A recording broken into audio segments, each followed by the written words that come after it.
Pak Tony ini kan sudah memaafkan pelaku sampai akhirnya ada menerbitkan buku ya Pak ya, The Power of Forgiveness gitu. Nah, waktu yang dibutuhkan tuh berapa lama sih Pak untuk bisa memaafkan pelaku? Pada awalnya waktu saya keluar rumah sakit itu, saya sempat juga berbulan-bulan sempat awas kalau ketemu ya, awas. Saya tidak akan kembali lagi ke Marriott. Marriott itu tempat begini begitu. Pokoknya pikiran saya negatif terus. Itu sempat itu saya fighting untuk ke diri saya sendiri. Akhirnya saya diperbolehkan ketemu sama pelaku yang 2 orang itu untuk saya pergi ke Polda. Pertanyaan saya sebetulnya ke mereka itu adalah, sebetulnya saya tujukan yang saya impikan untuk ketemu mereka itu, pertanyaan saya satu, kenapa Mas berbuat seperti itu ke para korban yang sekarang seperti saya ini? Jawabannya mereka sederhana sekali. Yang saya tuju sebetulnya bukan Pak Tony, gitu. Saya tuju adalah orang-orang asing itu, karena kebetulan siang itu hotel itu penuh dengan orang-orang asing. Ya, tapi kan yang kena saya. Mas seorang Muslim, saya seorang Muslim juga. Saya kena akibatnya. Ya, dia bilang ya memang saya salah. Dia bilang begitu. Nah, ini dalam rangka memperingati Hari Korban Internasional 21 Agustus, mungkin ada yang ingin Bapak sampaikan nih kepada korban ataupun keluarga korban biar nggak terpuruk di masa lalu, biar nggak dendam dan juga bisa menebar kebaikan gitu Pak. Silakan. Memang sulit ya untuk melawan diri sendiri untuk saling memaafkan itu, karena bagaimanapun juga orang yang tersakiti, yang pernah tersakiti dan orang tersakiti seperti saya, penyintas bom Marriott, itu memang awalnya sulit karena itu berperang dengan diri sendiri. Jadi cukup makan waktu lama untuk bisa menang bahwa ya saya harus memaafkan.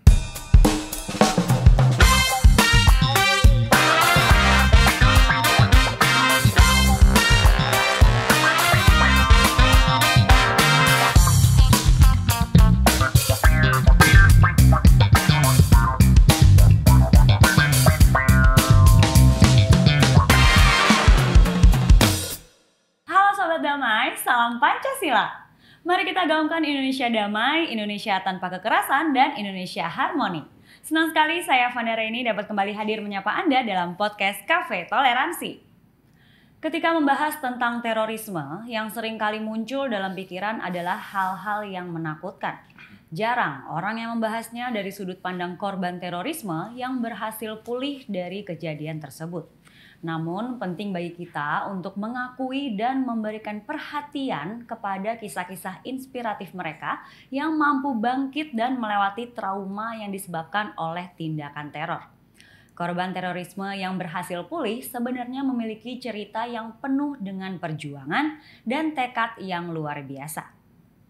Di episode podcast Cafe Toleransi kali ini telah hadir bersama kita yaitu salah satu korban yang menjadi saksi hidup aksi terorisme yang akan menceritakan kisahnya bagaimana beliau ini bisa bangkit dan memaafkan pelaku. Selamat datang di Cafe Toleransi, Pak Tony. Terima kasih semuanya. Apa kabar Pak? Alhamdulillah baik.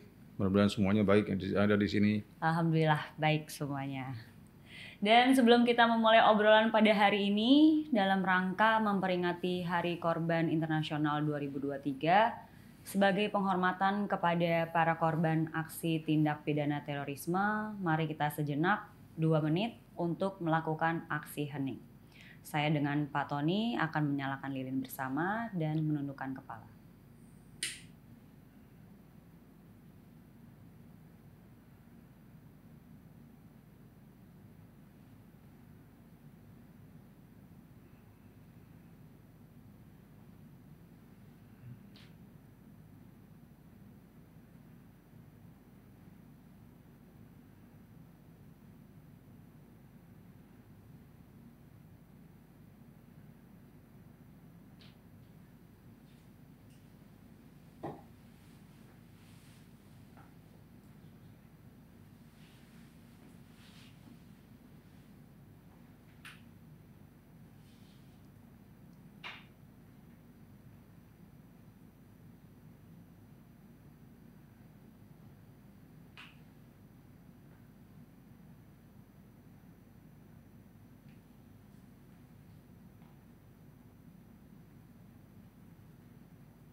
Baik, Sobat Damai, tadi kita sudah melakukan aksi hening untuk mengenang para korban dari aksi tindak pidana terorisme. Dan sekarang mungkin kita langsung akan ngobrol aja nih dengan Pak Tony ya Pak ya. Silakan. Pak Tony, sebelumnya saya mohon maaf sekali nih Pak, kalau mungkin nanti pertanyaan-pertanyaan yang saya ajukan akan membuka luka lama kembali yang mungkin Bapak sudah simpan dalam-dalam gitu Pak. Saya mau tahu nih Pak, waktu itu Bapak sedang melakukan apa sih Pak di lokasi kejadian, dan kalau Bapak berkenan nih ceritakan dong Pak kronologisnya seperti apa gitu Pak. Ya, saya tidak ada masalah mengulang-ulang ini, mungkin ini yang sekian ratus kali.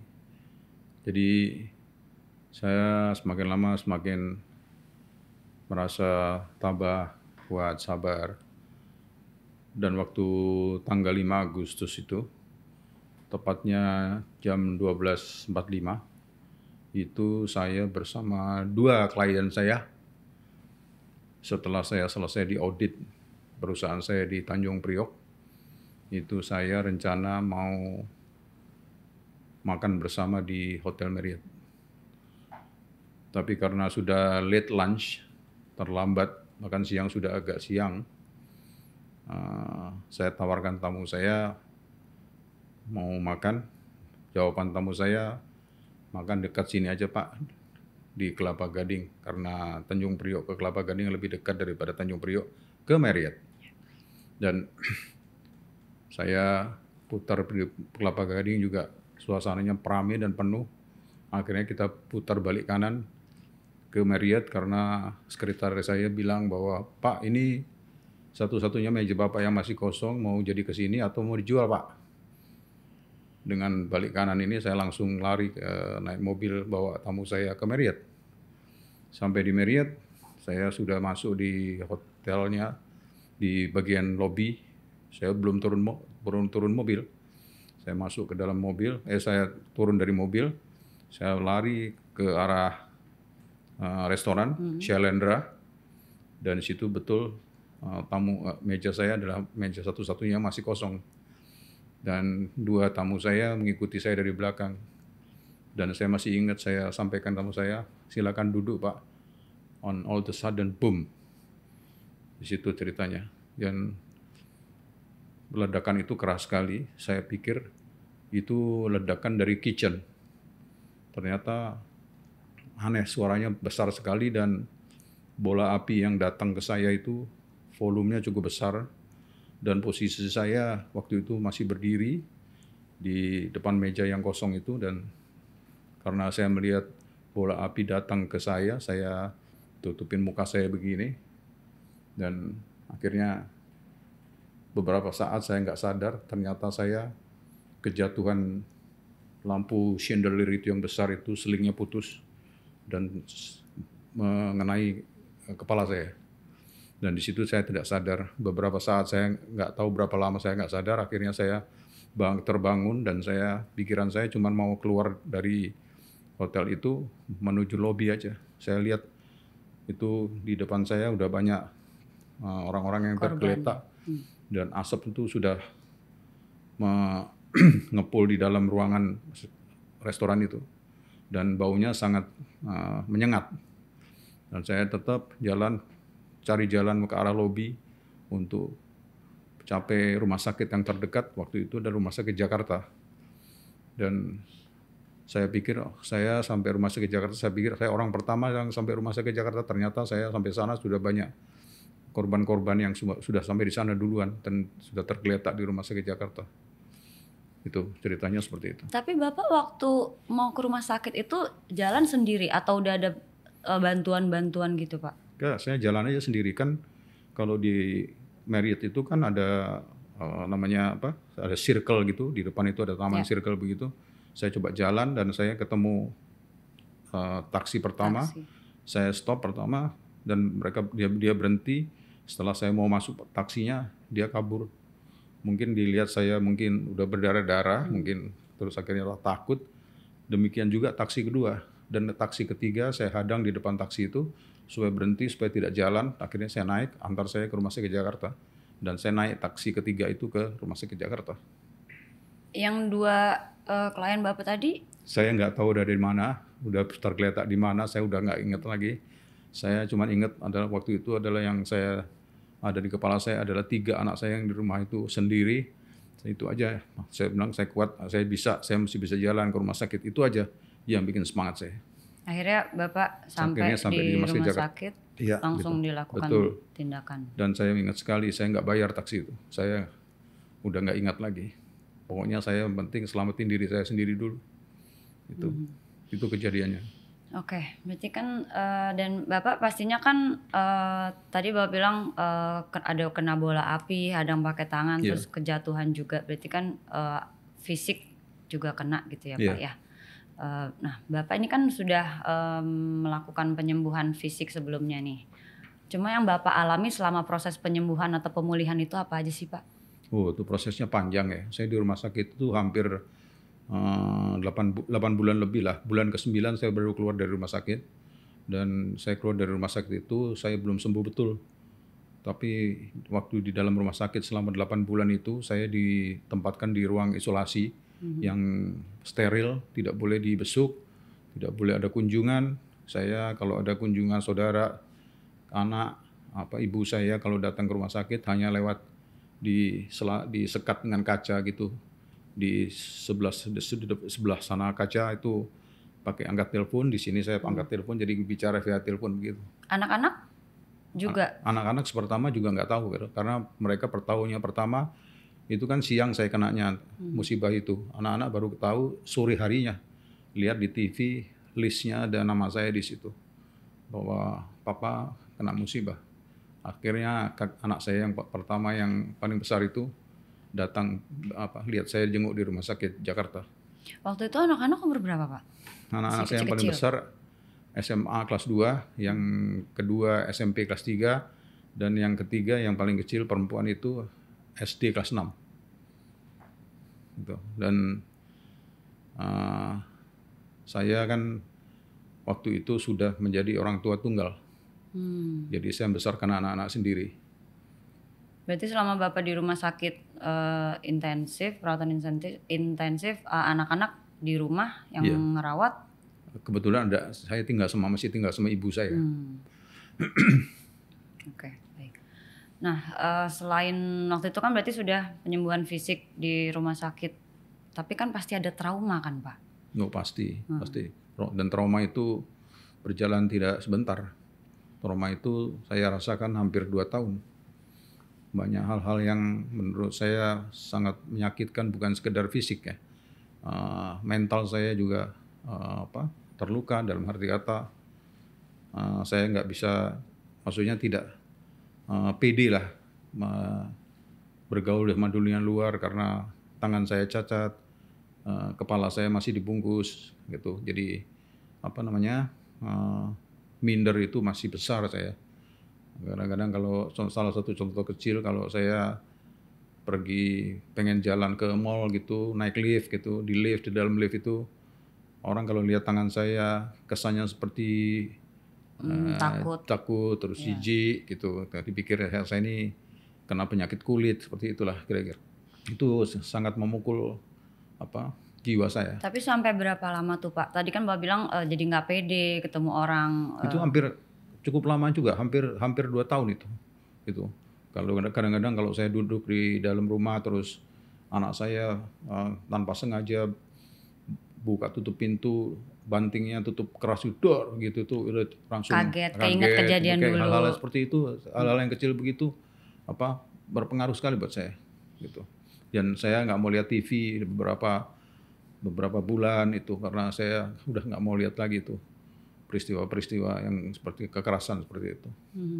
Cuman tiap kali misalnya Bapak ngelihat tayangan, misalnya nggak sengaja gitu kan, selanjutnya kan masih ada aksi terorisme yang lainnya Pak. Begitu Bapak ngelihat yang ada di pikiran Bapak tuh apa sih, kayak kesel atau takut? Pasti lah. Ya salah satu cara yang paling cepat adalah matiin atau ganti channel.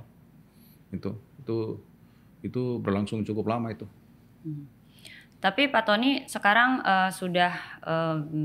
udah mulai pede lah ya untuk ketemu banyak orang, udah mulai memaafkan pelaku juga Pak? Iya. Karena Pak Tony, saya sempat ngelihat Pak Tony ini kan sempat ngomong kalau tidak menyimpan dendam gitu ya. Betul itu. Ya itu akhirnya saya pada suatu titik saya berpikir bahwa dendam terus-terusan itu tidak berujung kebaikan gitu. Jadi akan menimbulkan sakit hati terus. Dan waktu itu saya masih ingat dokter di Rumah Sakit Umum Pertamina bilang bahwa kalau luka bakar yang saya alami seperti saya ini, itu kalau berpikir dendam, sakit hati, terus tidak berpikir jernih, itu lukanya sembuhnya akan lama. Itu berpengaruh ke penyembuhan pasti fisiknya? Ya. Betul. Itu sangat berpengaruh karena itu. Kan banyak juga terbukti dengan kawan-kawan penyintas yang lain juga yang kesembuhannya juga lebih lama daripada saya karena hatinya masih menyimpan dendam, sakit hati, tidak punya hati untuk berdamai gitu. Itu yang pelajaran yang besar buat saya. Nah, Pak Tony ini kan sudah memaafkan pelaku sampai akhirnya ada menerbitkan buku ya Pak ya, The Power of Forgiveness gitu. Nah, waktu yang dibutuhkan tuh berapa lama sih Pak untuk bisa memaafkan pelaku sampai, kan pas nulis itu pasti keinget-inget lagi dong ya kan Pak, muncul lagi nih trauma-traumanya itu gitu. Nah itu berapa lama waktu yang dibutuhkan Pak? Itu cukup lama itu, karena saya sendiri itu kan ngalamin saya melawan diri saya sendiri gitu. Pada awalnya waktu saya keluar rumah sakit itu, saya sempat juga berbulan-bulan sempat, awas kalau ketemu ya, awas kalau awas. Saya tidak akan kembali lagi ke Marriott. Marriott itu tempat begini begitu. Pokoknya pikiran saya negatif terus. Itu sempat itu saya fighting untuk ke diri saya sendiri. Jadi awas gitu-gitu. Apakah seperti mengancam awas kalau ketemu gitu. Sampai satu saat saya masuk kantor lagi setelah diperbolehkan oleh dokter kembali bekerja. Saya lihat rekonstruksi kejadian di Marriott itu. Karena kantor saya kebetulan bersebelahan persis dengan Hotel Marriott. Karena kantor saya dulu di Menara Raja Wali yang bersebelahan persis dengan Hotel Marriott. Dan saya waktu itu masuk kantor saya di lantai 20. Saya lihat dari atas ada rekonstruksi, di bawah itu di Hotel Marriott itu ada rekonstruksi, dan di situ saya lihat di dadanya situ ada terpampang tulisan Thohir pelaku dan Ismail juga pelaku ya. Dan mereka berdua pakai baju orange. Saya pikir waduh ini pasti pelaku ini. Saya bilang sama kawan saya yang sekantor yang juga kena korban bom Marriott juga. Saya bilang ayo kita lihat ke bawah yuk, lihat ketemu mereka yuk. Saya bilang gitu. Saya langsung turun ke bawah. Dan saya coba untuk bicara sama Pak Polisi di bawah bahwa saya kepengen ketemu sama pelaku itu. Dan saya ditanya untuk apa. Nah, saya bilang kalau saya korban dari bom Marriott. Saya bilang tidak bisa. Pak Polisi bilang tidak bisa. Nah, terus saya coba lagi bicara lagi dengan Pak Polisi, tolong Pak kasih kesempatan saya bicara. Tapi saat akhirnya saya diperbolehkan ketemu sama pelaku yang 2 orang itu untuk saya pergi ke Polda. Nah, untuk ketemu karena mereka akan dibawa ke Polda setelah rekonstruksi selesai. Dan saya ketemu sama mereka di Polda. Saya masuk ke gorong-gorong di 2 lantai di bawah tanah begitu. Dan di situ saya lihat ada Thohir, ada Ismail, dan saya ditemuin sama Pak Polisi sama mereka itu. Yang Bapak omongin ke mereka berdua apa? Yang saya omongin pertama adalah, Mas, saya Pak Tony, saya adalah korban dari bom Marriott. Saya datang ke sini, tujuan ke sini untuk bertemu sama Thohir sama Mas Ismail juga. Ayo kita sama-sama saling bermaafan. Yang kejadian yang sudahlah kalau kita saling bermaafan. Saya bilang bahwa semua orang punya salah, semua orang pernah bikin salah. Semua orang punya khilaf. Jadi ayo kita sama-sama sebagai Muslim kita saling bermaafan. Dalam hati saya bahwa kalau soal dendam atau soal tidak memaafkan itu urusan Tuhan, urusan Allah gitu. Akhirnya saya berpelukan. Saya sebetulnya janji sama Pak polisi yang membolehkan saya ketemu sama Thohir sama Ismail itu, saya dikasih waktu 10 menit, tapi akhirnya saya sampai 2 jam, sampai akhirnya saya ajak mereka untuk sholat maghrib berjamaah bersama-sama. Jadi kita sholat maghrib bersama, kita bermaafan bersama, jadi akhirnya saya juga merasa lega gitu. Dan pertanyaan saya sebetulnya ke mereka itu adalah, sebetulnya saya tujukan yang saya impikan untuk ketemu mereka itu, pertanyaan saya satu, kenapa Mas berbuat seperti itu ke para korban yang sekarang seperti saya ini? Jawabannya mereka sederhana sekali.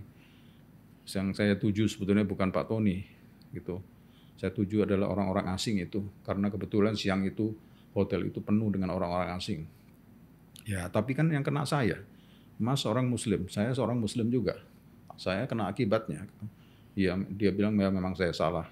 Dia bilang begitu. Seperti itu.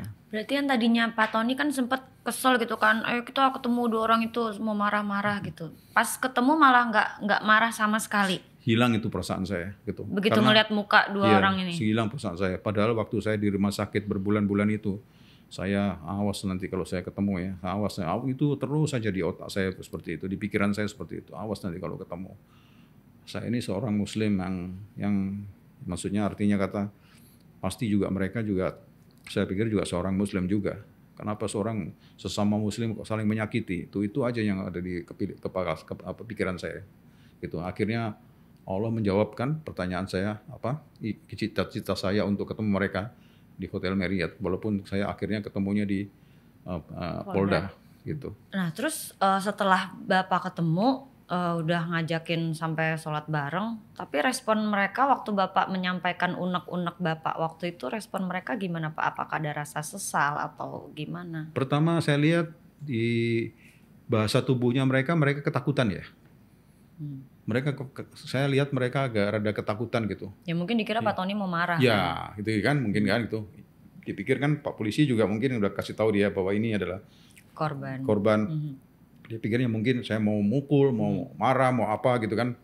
Padahal menurut saya sebetulnya juga nggak bilang juga sama Pak polisi untuk tidak mau ngapa-ngapain. Saya mau ketemu. Ya. Tapi di benak hati saya niat saya memang untuk saling bermaafan gitu. Saya nggak bilang, Pak polisi saya mau maafan, saya nggak bilang begitu. Pak polisi kan nggak tahu maksud saya. Saya cuma bilang saya mau ketemu, kayak gitu. Jadi saya bilang waktu saya ketemu, saya bilang, ayo kita saling bermaafan. Itu refleks dari saya, gitu.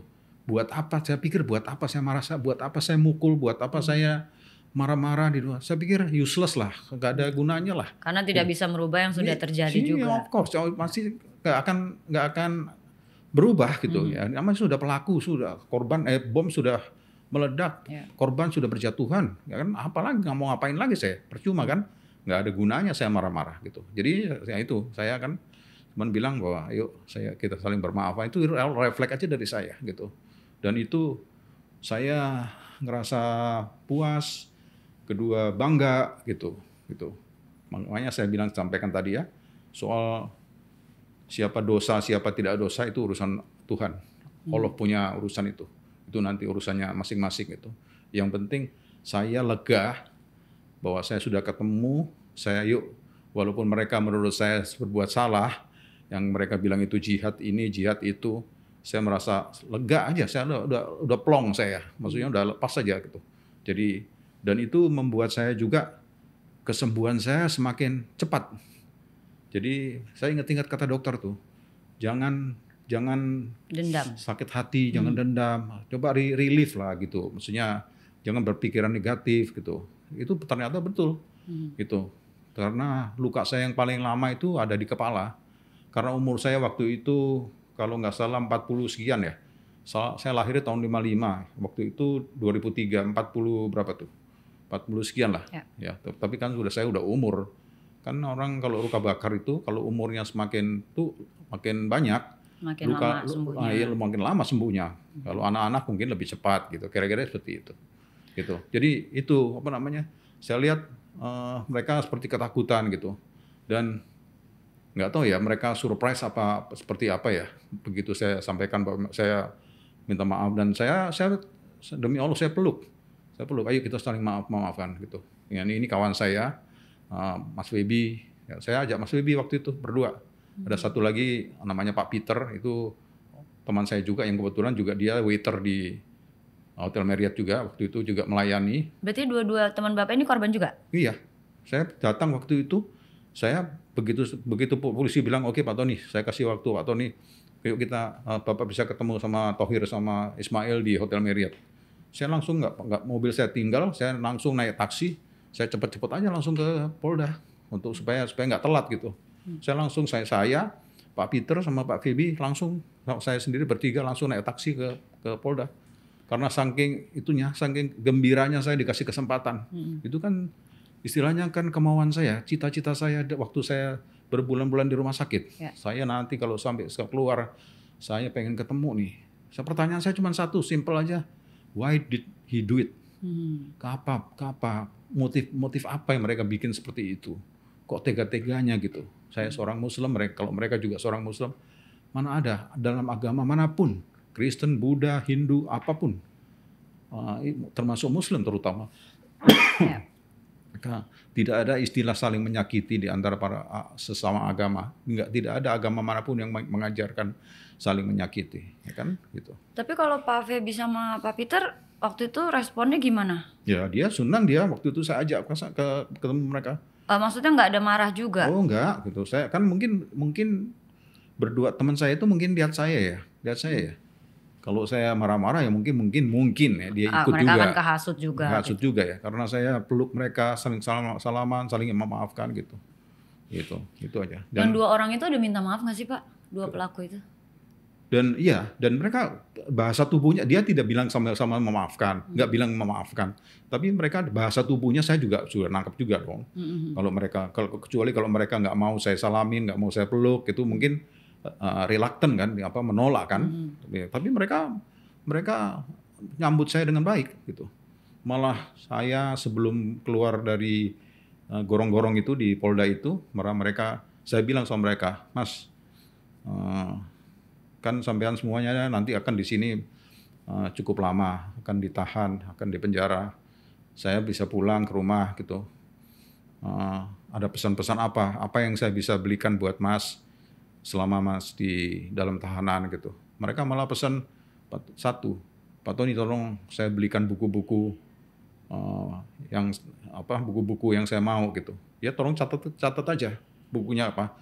Terus dia catat, dikasih saya secari kertas gitu, saya tulis itu bukunya, ada buku 1 sampai beberapa buku lah gitu. Yang saya heran salah satu buku yang saya ingat sampai sekarang adalah judulnya Melancong ke Surga. Jadi bukunya judulnya tuh, saya lihat judulnya aja sudah buat saya udah suspicious ya, curiga saya gitu loh. Melancong ke surga. Jadi dalam hati saya nih buku-buku begini yang mereka suka nih. Jadi pikirannya masih seperti itu. Maaf. Tapi kalau yang buku lainnya apa? Sebentar. Dan akhirnya saya cari bukunya. Buku-buku itu yang dia pesan itu nggak ada di toko buku. Akhirnya saya ke Kuitang. Kalau Mbak tahu Kuitang itu di Senen itu kan ada buku-buku bekas tuh. Ya. Saya ketemu satu buku yang dia mau itu. Dan saya beli buku itu. Dan akhirnya saya kasih buku itu ke mereka. Gitu. Jadi maksud saya pengen tahu supaya kalau mereka di dalam itu kan bosen.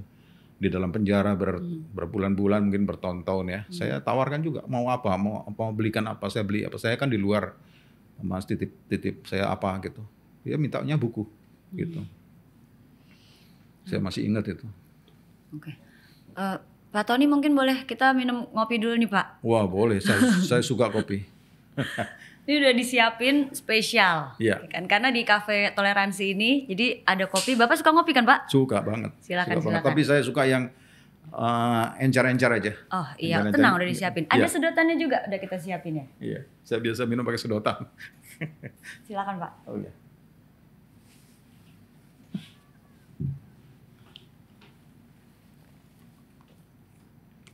Tapi emang hari-hari Bapak suka ngopi juga ya Pak ya?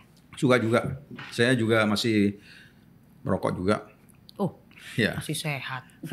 Enggak juga maksudnya. Ya, karena saya udah pensiun, saya sekarang happy sama cucu-cucu saya. Jadi Cucu berapa, Pak? cucu 2. 2. Ya, satu laki, satu perempuan. Wow, udah Ya, lengkap lah. ya, maksudnya udah pensiun, udah nikmati hari tua, gitu. Oke Pak, balik lagi ke buku nih. Silakan, Tadi kita lagi silakan. bahas bukunya Pak Tony kan, The Power of Ya, Forgiveness. sambil saya minum ya. Silakan. Nah, motivasinya apa sih Bapak bikin buku itu? Apakah nih biar nanti cucu-cucunya ngeliat Ya, atau biar apa Pak motivasinya gitu? pertama saya mau buat catatan buku ini dari catatan saya sejak saya keluar dari rumah sakit. Jadi setahunnya kurang lebih tahun 2004 ya. Itu sejak tahun 2004 itu saya bikin catatan selama saya di rumah sakit seperti apa, keluarga saya selama saya tinggal beberapa bulan di rumah sakit seperti apa. Itu saya catat semua sedikit catatan saya. Dan pada tahun 2010 saya kebetulan bergabung sama BNPT. Bergabung bukan berarti bekerja dengan BNPT, bukan. Saya mendukung program-program BNPT. Dan waktu itu Pak Kepala BNPT adalah masih Pak Ansyad Bay. Saya diajak Pak Ansyad Bay untuk keliling Indonesia untuk program deradikalisasi. Itu saya ke lapas-lapas, temuin napi-napi teror yang masih di dalam, maupun yang juga yang udah di luar. Saya bergaul sama mereka. Itu satu. Kedua, buku saya ini saya sebetulnya tujukan untuk saudara-saudara saya penyintas, untuk supaya mereka ini belajar juga gitu apa yang saya alami, agar kita sesama penyintas itu saling menguatkan, untuk supaya kita jangan putus asa, jangan minder. Ayo kita sebagai korban itu ini jalan hidup lah gitu. Jangan dikeluhin terus, mengeluh terus. Kalau mengeluh terus tidak ada habisnya. Jadi kita mesti berpikir positif supaya kita maju gitu. Walaupun cacat fisik, kadang-kadang kita down, minder gitu. Jangan itu. Kita mesti berpikiran positif, harus maju terus gitu. Dan ketiga, sebetulnya untuk saya kepengen supaya pesan-pesan saya di buku ini supaya untuk dibaca oleh para pemuda-pemudi itu. Pemuda-pemudi ini kan umurnya kan masih labil, supaya mereka itu belajar yang baik gitu, belajar bergaul yang baik, bagaimana belajar agama yang baik gitu. Belajar agama itu menurut saya jangan hanya dengan satu guru, beberapa guru gitu, kita pilih gitu yang baik yang mana. Diskusi sama orang tua harus seperti apa gitu. Jadi bergaul lah, jangan sampai tanda kutip terpapar. Kita nggak tahu kita terpapar, saudara kita, kadang-kadang tetangga kita terpapar pun juga kita nggak tahu. Saudara kita tahu terpapar juga kita nggak tahu. Nah itulah tujuannya supaya pesan-pesan saya ini sampai. Karena saya tambah lama kan saya tambah umur. Kekuatan saya untuk keliling ke lapas-lapas lagi kan terbatas, gitu. Jadi ini tujuan untuk pembuatan buku saya. Biar yang baca nih ngelihat nih kisah korban tuh gimana sih, kehidupannya kalau kamu sakiti mereka tuh gimana sih, gitu. Itu semua Bapak tulis di dalam situ. Iya gitu. Dan dengan tambahan lagi mungkin ya tujuan saya mudah-mudahan juga buku saya ini dibaca juga sama napiter yang masih di dalam atau mungkin juga ada yang masih di luar gitu. Janganlah, stoplah hal-hal yang jihad yang salah seperti itu. Tolong udah stop aja, berhenti aja gitu. Karena nggak ada untungnya. Ya dan dilihat dari segi manapun nggak ada positifnya, gitu aja. Nah kan kemarin tanggal 5 Agustus Bapak sempat melakukan bedah buku kan ya Pak ya, buku Bapak nih yang The Power of Forgiveness nih. Terus reaksi teman-teman penyintas lain tuh gimana sih Pak? Menurut saya cukup positif, cukup betul. Saya yang saya dengar bahwa artinya cukup dijadikan contoh lah gitu. Kalau bisa berlapang dada, bisa berpikir positif, saling memaafkan gitu. Dan saya sekarang ini kan tergabung dalam yayasan namanya FKAI, Forum Komunikasi Akhlakul Karimah. Itu akhlakul karimah itu artinya mawas diri. Ya. Jadi saya itu bergabung di sini sama-sama Pak Nasir Abbas sebagai pembinanya juga Pak Kadensus juga. Jadi secara nggak langsung, yang menurut saya bangga itu secara nggak langsung saya sudah menderadikalisasi kawan-kawan napiter nih, yang sekarang sudah sadar, sudah tidak mau berbuat yang aneh-aneh lagi, yang tidak baik lagi gitu. Kan saya setiap hari Sabtu kumpul-kumpul bersama silaturahim sama kawan-kawan FKAI ini di dalam satu yayasan ini. Jadi kita saling mengingatkan, saling sharing untuk hal-hal yang baik gitu, supaya sampai ke kawan-kawan yang dalam arti kata masih belum baik menjadi baik. Itu aja. Di yayasan FKAI ini Pak Tony kan kalau nggak salah jadi wakil ketua ya Pak ya? Betul, kebetulan. Jadi wakil ketua. Ya. Nah awalnya gimana tuh biar kok bisa tiba-tiba masuk ke situ terus jadi wakil ketua lagi? Ya ketuanya ini Pak Suhel itu ex Napiter juga gitu. Di yayasan FKI itu bukan hanya ex Napiter aja, juga ex kombatan, ex Depotran, ex Napiter juga, maksudnya kumpulan dari beberapa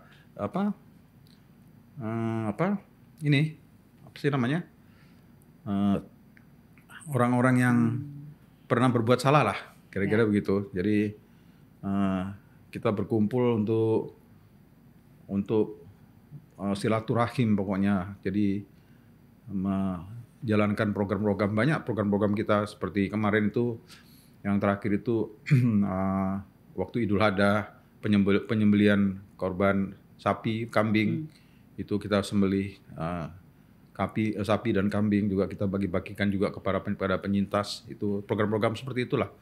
Artinya program-program untuk bantuan sosial gitu, seperti itu.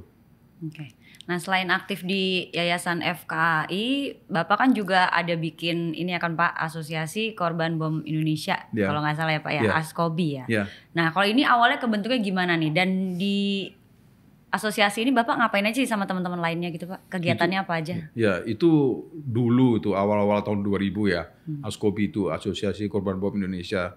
Itu dulu sempat anggotanya kurang lebih ada sekitar 600-an gitu. Itu terdiri dari penyintas dari bom Kuningan, bom Kampung Melayu, bom di Aceh, bom Meriet, bom Bali. Oh semuanya itu di situ. Nah sekarang ini kan beda-beda. Maaf.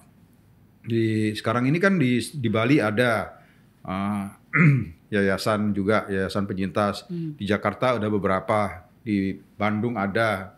Kan sekarang udah. Oh sekarang dipisah-pisah. Ya sendiri-sendiri per daerah gitu.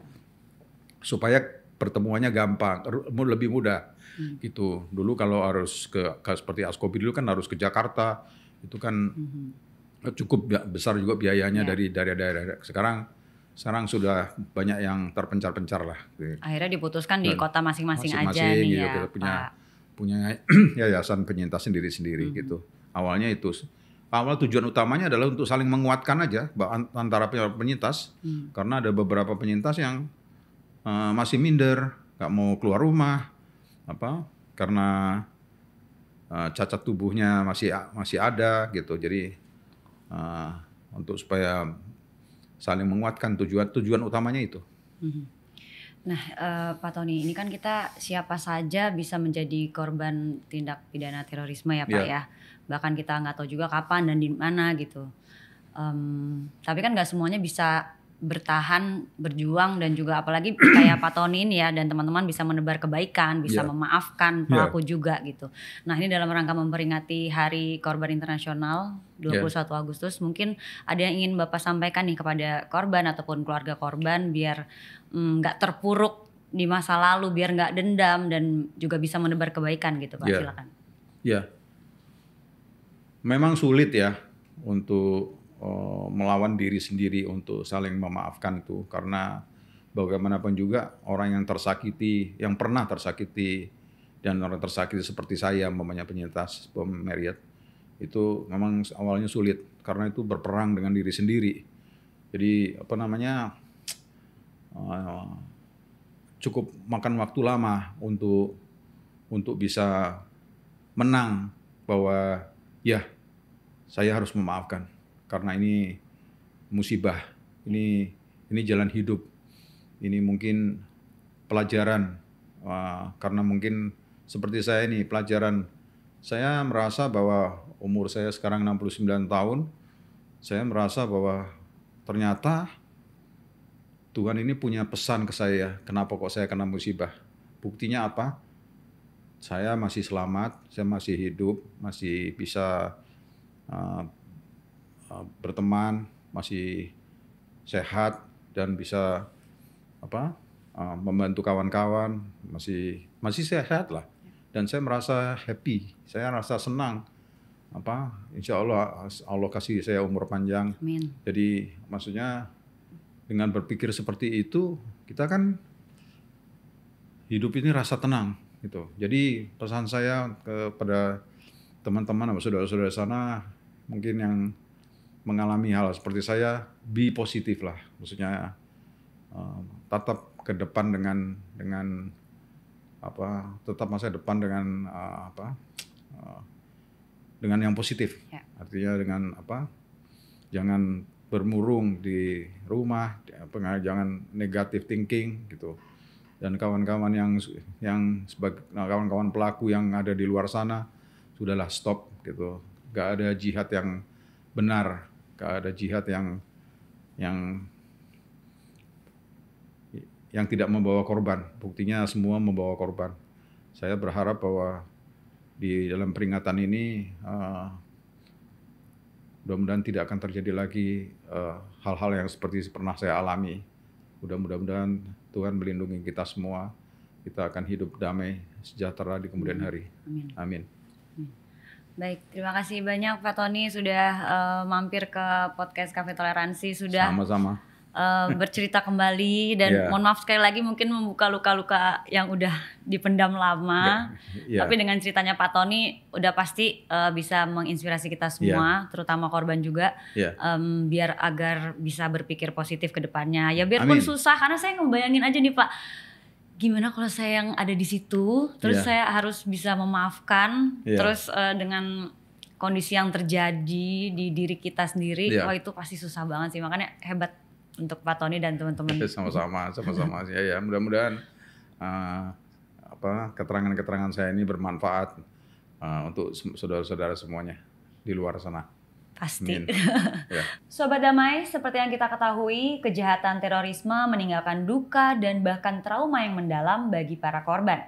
Bahkan di antara mereka banyak yang harus merasakan kehilangan anggota keluarga. Mereka juga harus berjuang untuk melepaskan diri dari jerat trauma dan bayang-bayang kejadian yang menimpanya.